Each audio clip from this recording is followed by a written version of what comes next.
officers at each and every level, we should be able to have to get it right.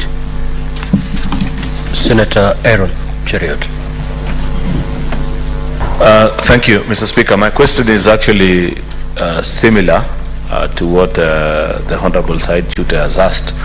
So, but maybe I'll just put a slight amendment and say that one life is too many already.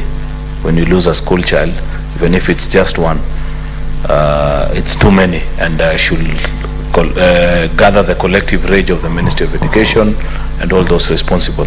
I've had the CS respond to Senator Said Chute and state that there are guidelines that have been put in place that will guide the schools on how this food handling is done, that will prevent a similar occurrence in any other school in the Republic of Kenya.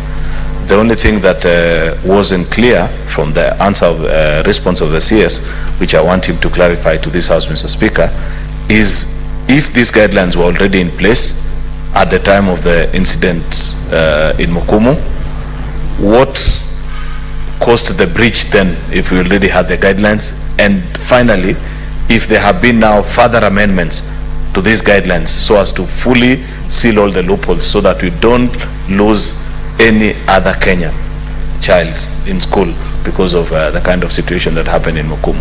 Thank you, Mr. Speaker. Honorable CS. Thank you, Honorable Speaker.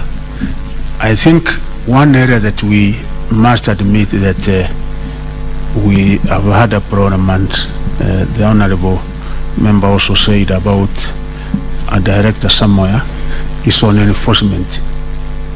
Yes, you can have a very good manual, but the issue of enforcement, and this is what I've said, I'm giving my officers all the necessary support, because some of the excuses they have been using is that they are not able to move around schools, support which they are now getting.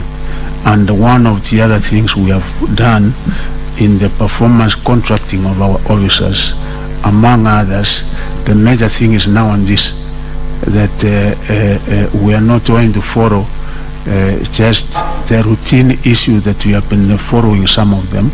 This is top on the agenda. So we are actually following on enforcement, because one area that there might have been a little bit of a weakness is, yes, directives are issued, guidelines are issued, policies are issued, but who follows, who monitors to